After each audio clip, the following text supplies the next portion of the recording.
Hey Lake Point, Pastor Mike here to get you caught up on the 5th week of our series, Beyond Yourself. And this week, Nate gave us a bit of a history lesson. 4,000 years ago in the ancient Near East, everybody lived in tribes, and your tribe was everything. It really was your family, your bloodline, your religion, your identity, your protection. Back then, people didn't identify so much as individuals, but as tribes. And so everything you did was tribal in nature. It was the way you thought. It was the way you saw the world. Every tribe had gods and goddesses that they worshiped and believed that guided and protect them.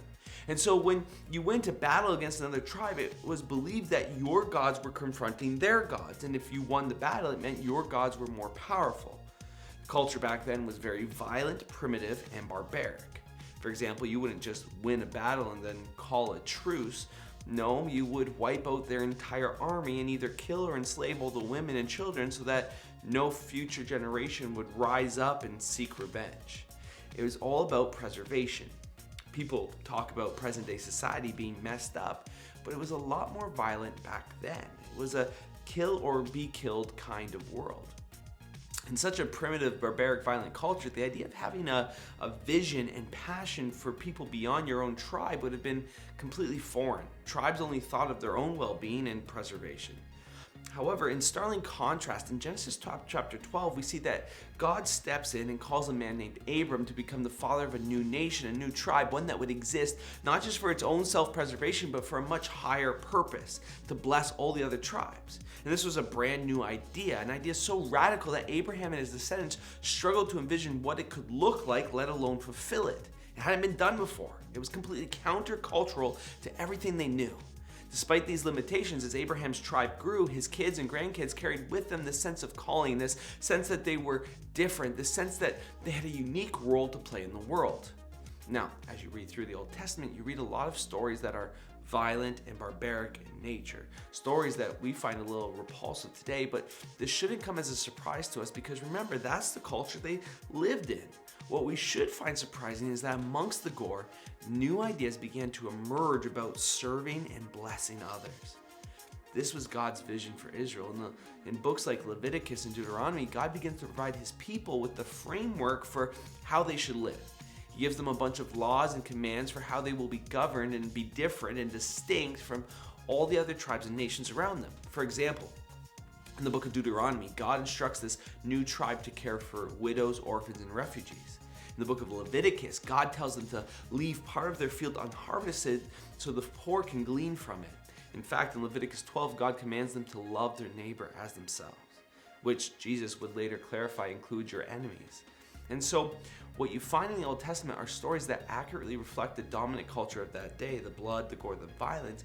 Yet within the Old Testament, through the nation of Israel, we start to see new ideas emerge about freedom, equality, justice, compassion, and love. And these ideas wouldn't fully be embodied, though, until Jesus came onto the scene 2,000 years later.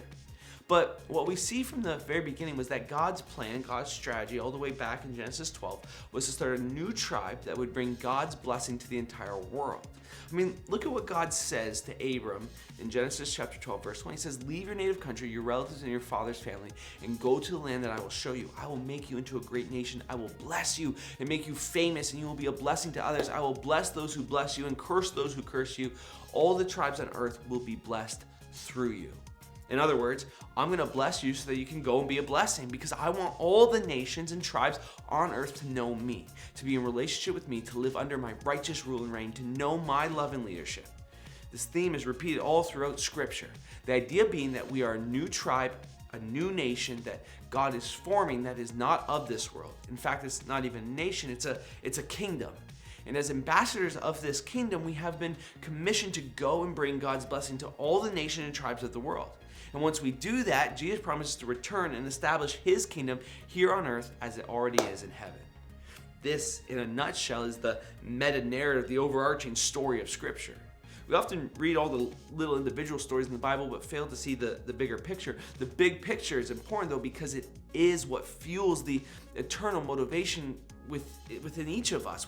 It's what triggers us to live missionally. It's what activates us to think beyond ourselves. Without it, we become like every other tribe in this world.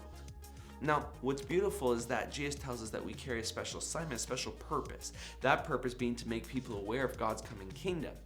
And we do this by following the model Jesus set before us. Nate called it the Jesus movement. Step one, move out. This is about presence. God wasn't content with just sending us a message that says, I love you. He made it personal by sending his son. Jesus moved out of heaven and into our world, out of the city of God and into the town of Nazareth. In the same way as Jesus people, we are called to move out of our comfort zone, to go where people are and establish a presence. Step two is to move in. It's all about proximity. Jesus not only moved out, but he moved in. He lived in close proximity to other people. He sat around the table with sinners and tax collectors. He ate and drank with them. He developed meaningful relationships with these people. He befriended them and he blessed them. Thirdly, we see Jesus move alongside. And it's about powerlessness. Jesus didn't rely on conventional forms of power and leadership to influence people. Rather, he did the exact opposite of what people do today. Instead of seeking a title or a position or authority, he humbled himself and became a servant. Why? Because he knew this was the best way to truly demonstrate that he didn't want something from them, but something for them. It's what motivated him to die such a humiliating death on a cross. It wasn't about him, it was about others. He had a vision of who people could become. He had a passion for seeing people get connected to his Father, and at times this required him to actually move from. And this is about proclamation. Just because Jesus came alongside people and befriended them didn't mean that he capitulated to their way of life. He fully immersed himself within the culture of his day, but he didn't go along with their sinful beliefs or practices. Instead, he became a student of their culture and then used cultural metaphors to tell a better story, a better way to live. And here's the thing, as Nate shared, churches and Christians, they have a tendency to be tribal. They have a tendency to do the opposite of what Jesus modeled. Churches and Christians, we tend to be cliquey and closed off or condescending and focused on what benefits us, not really overly concerned about others or too easily threatened or often defensive and protective. In one word, we tend to be tribal. Often we think that God's plan to save the world started when Jesus came to earth or when he commissioned his followers to go and make disciples, but the truth is that God is a missionary God, and he's been on the same mission for his people way back in the beginning in the book of Genesis as he does for us today, to be a blessing. And there is no better model for what it looks like to go and to bless than Jesus. His entire life was a blessing, and so let us be his movement here on earth, where we move out of our comfort zone, we move in close proximity, we move alongside to serve, and then we move from to model and share a better story. This is what Christ has called us to be the Jesus tribe that does not exist for itself, but goes and blesses all the other tribes. Well, friends, thanks for listening. Enjoy jumping into discussion questions. I'll see you next time.